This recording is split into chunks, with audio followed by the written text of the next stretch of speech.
Hello! Today I'm going to show you a what my toddler eats in a day video, although this is sort of comprised of clips from 2 different days. That is because the day I tried to record this, she didn't want to eat breakfast or morning snack, so I went ahead and did lunch, afternoon snack, and dinner from that day. But I wanted to get at least 1 day's worth of breakfast, so I recorded her breakfast this morning. Again today she didn't eat her morning snack, which is fine.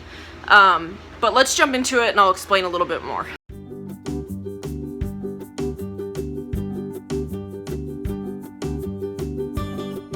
So for Ani, a typical day before daylight savings was she would be up by 5:30 or 6 a.m. We have family breakfast before Lauda goes to work at 7 a.m.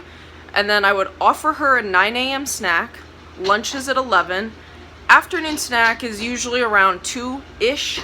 And dinner is around 5. I do play with it a little bit here and there depending on how active we've been. If she and I have been outside and really moving, burning off energy, calories, I'll offer her an extra snack or an extra big snack. But in general, I try to stick to that schedule. And if she refuses a meal or a snack, that's fine. We still sit at the table for a couple minutes and I don't make her eat. But I at least want her to get in the habit of we go to the table to eat. This is what's offered, you can eat it or not. And what I do to compensate is if she doesn't eat a meal or a snack, at the next meal or snack, I try to make sure that whatever I'm giving her has extra protein and extra fat. She is very good about eating fruit, and while she's not good about eating vegetables, she's very good about eating, or drinking I guess, the smoothies I make her with vegetables mixed in. So I do offer veggies, but I don't stress if she doesn't eat them. And my general philosophy around meals or snacks is I will give her a choice for snacks, and that's it. Those 2 choices are it. And at meals, she has what Lauda and I are going to eat 9 times out of 10, unless we're going to have something spicy or, really over-the-top flavorful. She has what we have, but I make sure that on her plate is at least 1 safe food. And this philosophy is somewhat of my own, but it was sort of solidified by a registered dietitian on Instagram. Her handle is Kids Eat in Color. She has some picky eaters, so she talks a lot about how to help kids not be picky, how to help picky eaters try new foods or be exposed to new foods. So I'm sort of borrowing her philosophy and my own. And she talks a lot about the importance of family sit-down meals, having a meal plan, and not stressing if your child isn't eating every part of that meal plan, but at least still offering foods. That works well with me. I don't want mealtime to be a power struggle. Yes, I want Ani to try different foods and new foods, but I don't want to stress out about it. So this method of creating a menu of sorts and just making sure at least 1 component of it is a food that she likes works for us great. We're exceptionally lucky that, with the exception of vegetables, Ani's a very good eater. At this point, she'll eat just about any kind of lunch meat. As far as cooked meats, it's hit or miss. She'll eat my veggie alternatives, no problem. She'll eat any fruit, pretty much any source of dairy. Grains, she's good about. Beans. It's really just the veggies that she doesn't care for. But without further ado, let's jump in. First meal is obviously breakfast, and this is what I offered. Today's breakfast is going to be quick and easy because daylight saving has thrown Ani off, so she woke up a little late. So we're just going to do some puffed rice cereal and a little cup of milk. I will come back and show you what exactly she ate. Alright, this is what we have left. She ate most of the cereal and drank nearly all of her milk. That's pretty good. It seems like on days that she sleeps in, she actually eats an even smaller breakfast, so I'm pretty happy with these results. We will come back with you at lunch. As you can see, she ate a pretty good deal of it. I mean, most of the cereal's gone. She drank her milk. Is it the most balanced meal I've ever given her? No. But it's also not the worst meal I've given her, so I'll take that. Morning snack for this day that I offered, she could have had pretzels and hummus, which she did not want, or she could have had cottage cheese and fruit. She also did not want that. I'm not too surprised she didn't want the cottage cheese. She hasn't had that yet. I've offered it now twice. I think what I'll do is put it on her lunch plate today, and we'll just start putting a little spoonful on her plate and see if she tries it. She does really like pretzels and hummus, but again, she wasn't into that, which is fine. So we'll move right on to lunch. Monday lunch. It's a little bigger than I would normally give her for a first serving, but she did not eat breakfast or morning snack, and generally when she skips those, she wants a bigger meal. So she has her ice water, some green grapes, a cheese stick, a couple slices of deli turkey, and 2 carrots. Like I said, it's not that uncommon for her to skip breakfast and morning snack or to barely eat. And on the days when she doesn't eat those, she tends to eat a very big lunch. So this is what she's got. I will check back in and show you what she ate. All right, so quick meal update. Ani ate nearly everything and asked for more cheese.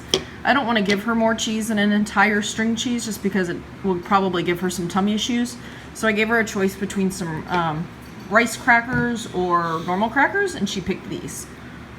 So she's gonna have those, and she's still working on her carrot. Yummy, yummy. Ani has finished eating, and as you can see, this is all she has left. I'm pretty impressed by the carrot. She normally nibbles on them, and that's about it. But as you can see, she probably ate 1.5 of them. She was full, so she didn't finish these, which is totally fine. And she ate most of her turkey and all of her grapes. So overall, a pretty good lunch. So this is what I was talking about. This is a lunch from a day that she did not eat either breakfast or morning snack. And as you can see, she went to town at lunch. This is why for me personally, in the way that Ani eats, I don't stress when she's not eating great. She almost always makes up for it at either the next snack or the next meal. She's obviously growing, healthy. I don't have to worry about it. And I should note, she always has access to ice water. Throughout the whole day, she has access to water.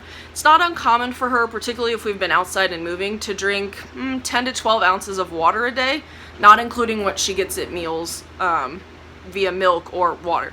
It's very rare for her to get juice, and if we do give her juice, it's mixed with water.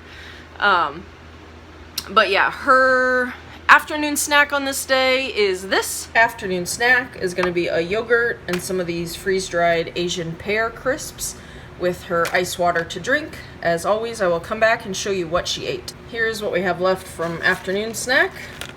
As you can see, she ate nearly all of this 0.35 ounce bag of pears. She loves these things. She does not get them every day, but they're a big hit when we do give them to her. And the yogurt, I would say she ate about half of it, a good amount, just because yogurt's kind of messy. Ended up on her face and on her bib, but she did eat a good amount of it. And this is a good source of protein and fat. We get full fat yogurt for her. And as you can see, she loved it. She loves yogurt in general, and if you mix it with fruit of any kind, whether it's fresh, frozen, or in this case freeze-dried, which is more of a treat, she goes to town, loves it. Moving into dinner, let's see what we offered and what she ate. Last but not least, dinner time. She's having a stuffed shell. She's never had this before, but she does like pasta and cheese, so I'm hoping she'll like that. I gave her cauliflower and carrot. Recently, she's been willing to nibble at cooked carrots. She has not tried cauliflower yet.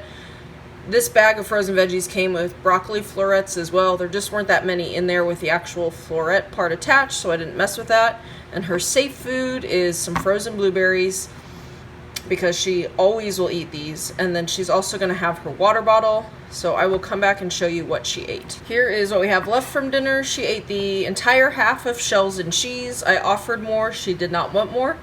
She ate all of her blueberries, asked for more, and did eat them. So she had 2 servings of blueberries.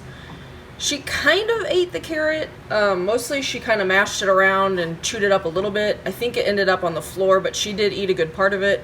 She would not even touch the cauliflower, so I will call this a win. So again, with this dinner, in my opinion, she did a really good job. I wasn't expecting her to eat the veggies. She mostly ate the carrot, and while she didn't touch the cauliflower, we're getting close.